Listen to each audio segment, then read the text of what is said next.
আজকে যাব শালিমার স্টেশন। হাওড়া থেকে শালিমার পর্যন্ত দূরত্ব 4.6 কিলোমিটার। দূরত্ব খুব বেশি না হওয়া সত্ত্বেও শালিমার স্টেশন পৌঁছানো বিরাট অসুবিধাজনক। প্রথমেই বলবো, শালিমার যাওয়ার জন্য সাঁতরাগাছি থেকে লোকাল ট্রেনে করে শালিমার পৌঁছানো যায়। দিনে দুটো মাত্র লোকাল ট্রেন চলে সাঁতরাগাছি থেকে শালিমার পর্যন্ত। এমনিতে আমাদের শালিমার স্টেশন যাওয়ার প্রয়োজন হয় তখনই যখন আমাদের কোনো দূরপাল্লার ট্রেনে জার্নি করতে হয়।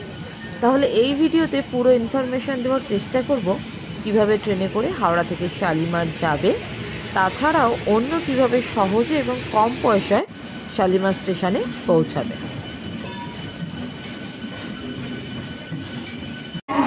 হ্যালো এভরিওয়ান, আবার সকাল সকাল চলে এসেছি আজকে হাওড়া স্টেশনে। ধরবো হাওড়া স্টেশন থেকে পাঁশকুড়া লোকাল, পৌঁছাবো সাঁতরাগাছি। আজকে জার্নি করব হাওড়া টু শালিমার, আর তার জন্য আমাদেরকে পৌঁছাতে হবে সাঁতরাগাছি। পাঁশকুড়া লোকাল 9টা 15, যেটা এখনও স্টেশনে দাঁড়িয়ে আছে 15 নম্বর। হাঁটছি 15 নম্বর প্ল্যাটফর্ম দিয়ে, ঘড়িতে পাচ্ছে 9টা 19। দেখা যাক, এটা পাওয়ার খুব চেষ্টায় রয়েছে। চলো ট্রেনে উঠে কথা হচ্ছে। এবার আমরা প্রথমেই পৌঁছাবো হাওড়া থেকে সাঁতরাগাছি স্টেশন। যে কোনো ট্রেনে করে এই সাঁতরাগাছি পৌঁছানো যায়, তবে আজ আমি যাব 38415 পাঁশকুড়া লোকালে করে। হাওড়া থেকে সাঁতরাগাছির দূরত্ব 7 কিলোমিটার। হাওড়ার পর প্রথম যে স্টেশনটা আসে সেটা হলো টিকিয়াপাড়া। এরপর দাসনগর পেরিয়ে ট্রেন ঢুকতে চলেছে রামরাজাতলায়, আর রামরাজাতলা পেরিয়েই আমাদের ট্রেন ঢুকে পড়লো সাঁতরাগাছি স্টেশন। সাঁতরাগাছির কোড হচ্ছে SRC।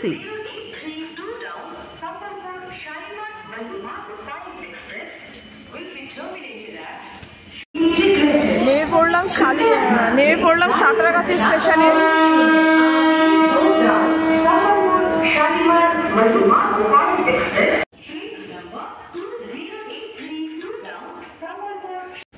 ঘড়িতে বাজছে 10টা 2, 10টা 5 শালিমার লোকাল ঢুকছে সাঁতরাগাছি স্টেশনে। এতটা অন টাইমে ঢুকছে যে ভাবতেই পারছি না।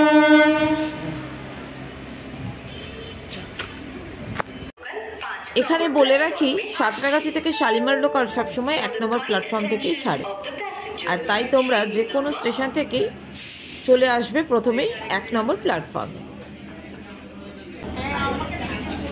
10টা 5 শালিমার লোকাল ছাড়ছে 10টা 6, যেটা মানে একদম আনবিলিভেবল। অ্যানাউন্সও হয়ে গেছে, হর্নও দিয়ে দিয়েছে, জাস্ট ছাড়লো বলে। তো আমরা এখান থেকে শালিমার পৌঁছাবো। 20 মিনিট সময় লাগার কথা, কিন্তু দেখবো কত মিনিটে পৌঁছায়। ট্রেন ছেড়ে দিয়েছে যথারীতি, আমরা চললাম শালিমারের উদ্দেশ্যে।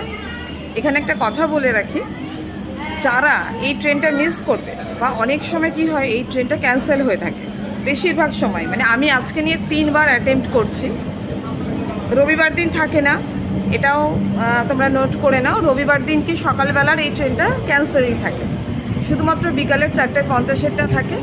তো যারা যারা শালিমার ট্রেনে করে যেতে চাইছো, তারা খেয়াল করবে যে এই ট্রেনটা আছে কিনা, সেটা আগেই হাওড়া স্টেশন থেকে খেয়াল করে নেবে ট্রেনটা ক্যান্সেল কিনা। যদি ক্যান্সেল থাকে তাহলে দুটো ওয়ে আছে শালিমার যাওয়ার হাওড়া থেকে।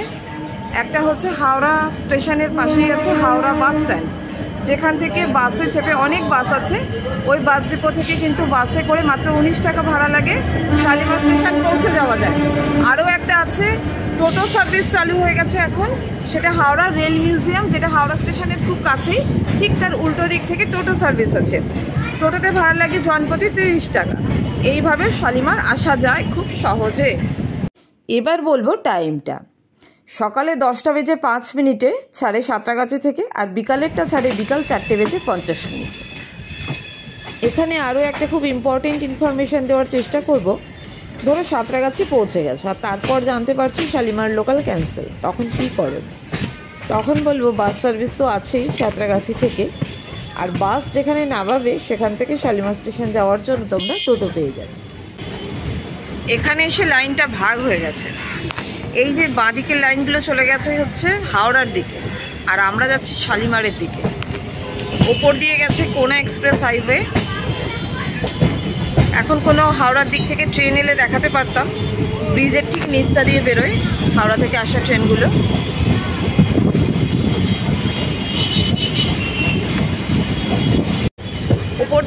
হাইওয়েটা গেছে, এই হাইওয়েটা এদিক থেকে গিয়ে আমাদের যে সেকেন্ড হুগলি ব্রিজ মানে বিদ্যাসাগর সেতুতে গিয়ে মিশেছে। আর ওই বিদ্যাসাগর সেতু থেকে কিন্তু যে কোনো জায়গাকার বাস সার্ভিস পাওয়া যায় কলকাতার যে কোনো জায়গায় যাওয়ার। একটা ট্রেন যাচ্ছে এবার হাওড়া ডাউনের দিকে, একটা ট্রেন যাচ্ছে দেখা যাচ্ছে। ঠিক এইভাবে হাওড়া লাইনটা ওদিকে চলে যায় আর শালিমারটা এদিকে।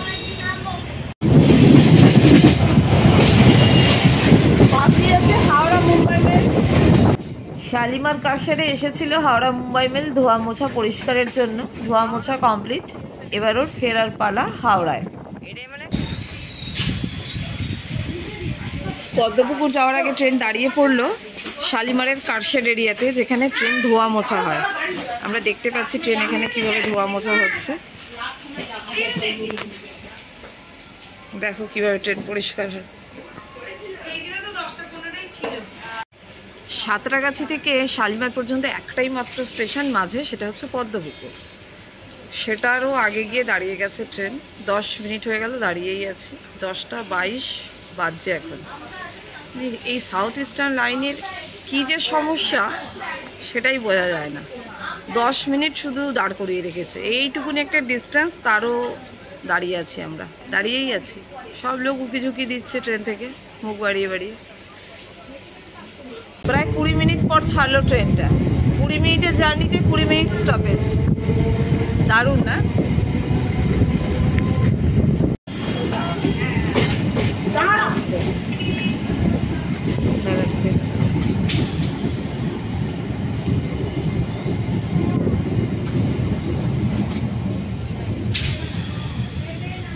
ঢুকে গেল ট্রেন পদ্মপুকুরে। পদ্মপুকুরের কোড হচ্ছে PDPK।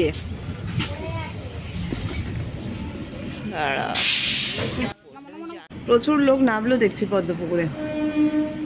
খুব ছোট্ট একটা স্টেশন, তবে এই স্টেশনটা বেশ ভাইটাল এই হাওড়া স্টেশনের শালিমারের দিকে।